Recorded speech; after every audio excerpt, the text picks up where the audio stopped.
Radical. Viewer discretion is advised. First off, I highly recommend an upload by Dogpack404. I'm going to leave a link to it after this. And there's another video I might leave a link to, might not, from a YouTuber called Rosanna Pizzino, something like that. I'm just in over my head here. I really am. There's so much to talk about, and I do not have the time to go into every single little detail and thing that has come out about MrBeast. I'll have somebody fix that and edit. Hey, can somebody fix that in editing? Shit, there's no one else here. Come out about MrBeast. So first off, there's a guy called Moist Critical Penguin. I think I touched upon him in the past. Not anything super critical on him. I didn't mean it to be super critical if I was at one point, but I'm going to have to say the weird thing about this person, Moisty Critical Penguin, is he's one of these kind of people that come out and they have the poise or the guise as someone that's a call-out person, like a content cop type individual. But problem here is I saw him and he was in some kind of was it a MrBeast thing, ironically? I saw him somewhere, and he was basically not at all being critical of one person he's talked about in the past. I think it was Logan Paul. I think they might have been just hugging or fist bumping or something like that, which basically tells you right there that that person is not anyone actually that you could really not take them seriously, is what I'm saying. Because how are you going to be fiercely critical of somebody and then be all buddy-buddy with them if you're in kind of a challenge? And my apologies, I don't know if it was a MrBeast type challenge or another big YouTuber that put together. I don't know. I don't keep up with all these motherfuckers. I do not. That would be a full-time job, and I need a staff that I don't have to keep up with all these motherfuckers because I'm a busy guy. But I'll do this one, okay? Because there's just so much around here. I got to talk about this. I got to touch upon this. Also, there's dead silence on a channel, Moist Critical, Penguin, whatever the fuck you call him. There's dead silence from what I've seen on his uploads. You think he would be talking about this, but he's not talking about this. Nothing about MrBeast. So it kind of shows you where people's connections are tied. Right? So there's that. Where do I even begin? So this Dogpack404 was someone that used to be an employee of MrBeast. He had this really nice upload where he goes into great detail outlining everything that is fake about MrBeast, his show, and everything around him. I just want to touch upon a couple things about that. And I've told you all before several times, do not take many of these YouTubers, especially the bigger ones, at their word, because there's always these conflicts that's going to get in the way of their genuineness.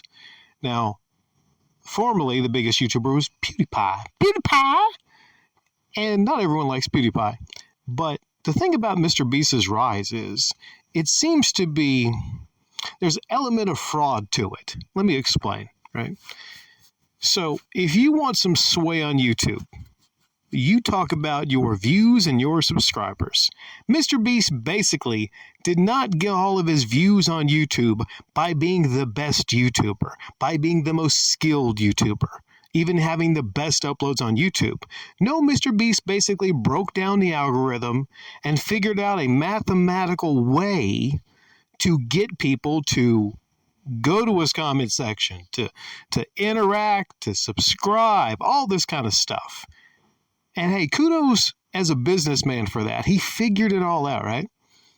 Figured it out. But one thing I look at that Dogpack404 brought up brilliantly was he went into all the different pinned comments that MrBeast would leave on his uploads.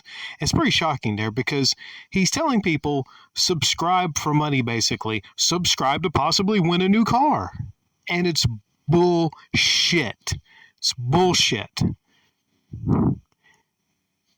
Because 404 goes on to talk about how many of the people in those contests, many of those people that are prize winners, actually live near Mr. Beast. One person actually moved to near where Mr. Beast was. A lot of those people actually, they're paid, meaning they work for Mr. Beast or they're his friends and family. So you have a situation where you feel like, well, all these people win these millions of dollars. If you feel like you are actually going to subscribe for a chance to win a new car, then I got bad news for you, okay? That's part of the game. That's part of the deal. You see? If you subscribe, then you possibly can get a chance for winning $1 million or a car or whatever. That's a cheap way to build up your subscribers. So I'm never going to do that because I don't do any giveaways. Okay? I don't even give a fuck personally. Me, I don't care if you subscribe or unsubscribe if you're a fan of MrBeast. I could fucking care less, okay? I'm just here on YouTube to entertain myself and entertain other people and to speak my piece on things. That is not anything I care about. I don't care about the analytics, the views, the subscribers. I don't care. I'm the opposite of most YouTubers on this platform. MrBeast, however, he of course cares. MrBeast channel is a gigantic business. I could touch upon a lot else, but I'm going to quickly move this along because there's a lot to go over here. It's a lot. I'm not even going to touch upon the creepy trans pedo stuff because I haven't uploaded formally. I talked about that. I might leave a link to that after this. There's so much to go over. But essentially what's happening is MrBeast, his team, they're sending out cease and desist letters to this dog pack 404. I don't have the letters in front of me. I wish I did. This is kind of rushed. But they're sending out cease and desist letters to him, basically. And they're talking about how he has revealed sensitive information. Now, that's how you know. That's how you know that they want him to cease and desist. Because he's revealing sensitive information, meaning basically how the whole MrBeast system operates. Now, this person, Dogpack 404, says he's not going to cease and he's not going to desist. There's actually a comment up under his upload saying that he's not let's just say, I don't know if I can say that word on YouTube. They don't like certain words. But you know the doors that you lift up on certain pimped out rides? The S doors. There's a squad that has Harlequin on it, the S Squad in a movie. They put that comment there saying that he's not that. And there's people saying basically, hey, we need to be watching this guy and protecting this guy. Because, wow, when you go all content cop on a fellow YouTuber, if that YouTuber, and I'm not even going to say it's Dogpack404, I think he only has one upload on his channel, someone said, I'm not sure. But when you go all content cop, the bigger the channel, the bigger threat to you, your family, your friends, and your loved ones. Because MrBeast is not just some YouTuber. MrBeast is an empire to himself. He is. MrBeast is huge. MrBeast has a deal with Amazon Prime for a whole new show, the MrBeast games or something. So, when you come at someone like that, you best be careful. Now, this person says he has good lawyers, and he has lawyers, so he's in a good position. MrBeast, could you see this billionaire MrBeast actually taking one of his ex-employees to court? I don't think it's going to happen, because you see, with everything swirling around MrBeast, and this guy working for him knowing where all the fucking bodies are buried, I do not think he wants to go down that road. I don't think squeaky clean MrBeast wants to take him to court and for everything to go into discovery. Because like I said, MrBeast is a business. He's far beyond a YouTuber. And part of his business is being squeaky clean. Well, I'll tell you what, the brand is not in the best way right now because he is linked to this creepy trans pedo. Now, how is it when that's only part of your problem? The weird thing is, if it wasn't for that instance and Ava Chris, then a lot of people wouldn't even be digging and criticizing him and looking up into all this other stuff right now. But now the floodgates are opened. they're going to have maybe all these ex-employees. They're checking with their lawyers, checking their NDAs and seeing if they'll come out with stuff.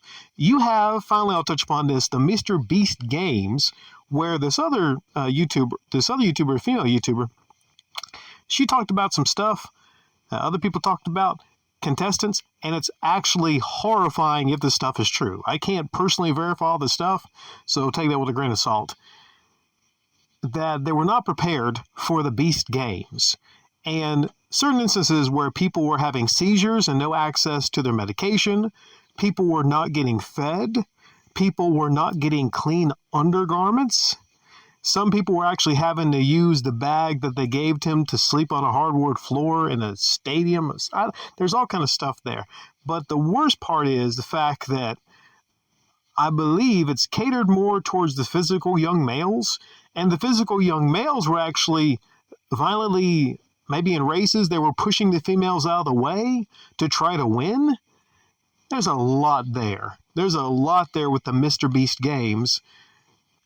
And one instance was, and this is just rumor, that the ultimate winner of the MrBeast games has actually already been chosen, but I definitely can't verify that. There are some people that came out that were showing up for supposedly the MrBeast games on Amazon Prime, but they weren't told in advance it would actually just be something for the YouTube channel, which is kind of like just a lead-in or a preview to it. And they were all paid actors. So I don't know if they got paid to be in the actual MrBeast games. I know they're not eligible for that big prize money, the big prize at the end, they were saying. But yeah, there's just so much to go into. There really is. And I have very limited time here. I do. And a part of me apologizes because this is the kind of situation where I wish I could uncover every rock here and go into it, because I find this whole fascination, I find this whole situation fascinating. One final thing is, some people were saying this is the end of MrBeast. This is the end of his empire. Well, pump the brakes on that, all right? I'm here to tell you that I went to a Social Blade, and he's only garnering hundreds of thousands of views. Hundreds of thousands of new subscribers a day. But he hasn't lost. Unless you make the argument that his growth is slower than normal.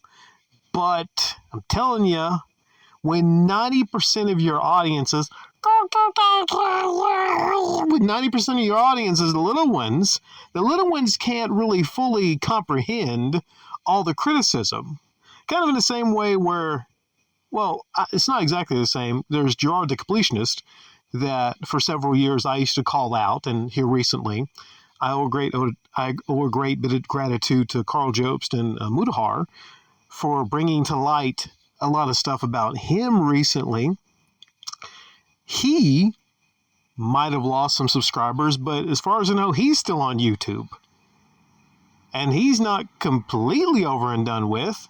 He's still, I guess, humming along on YouTube. He's still got something going on. Maybe it's not the perfect equivalence, but there were people coming out saying, like, the completionist Gerard is done. He is done.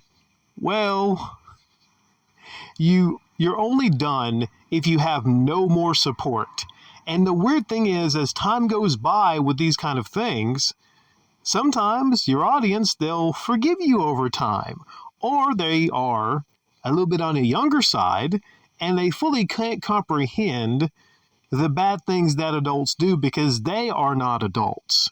When you think about it, when it comes to channels like MrBeast and others, I'm not going to say that they are, they have a shield of sorts against failing, but so much would have to come out about MrBeast, and maybe, yeah, it still will. So much would have to come out that would completely tarnish his reputation, where I don't know what would have to happen, because he's the biggest YouTuber.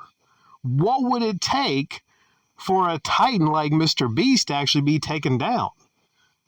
Are there enough YouTubers and ex-employees to call him out? Is there enough there? I can only see it like slowing his business down a little bit. But he has that core demographic, and he's even admitted so much that it's the youngins. That's his core demographic. I don't know why you would be proud of that, really. If you're an adult, I don't know why you would be proud of if you don't have a specific dedicated kid type channel. I don't know why you would be an adult proud of that.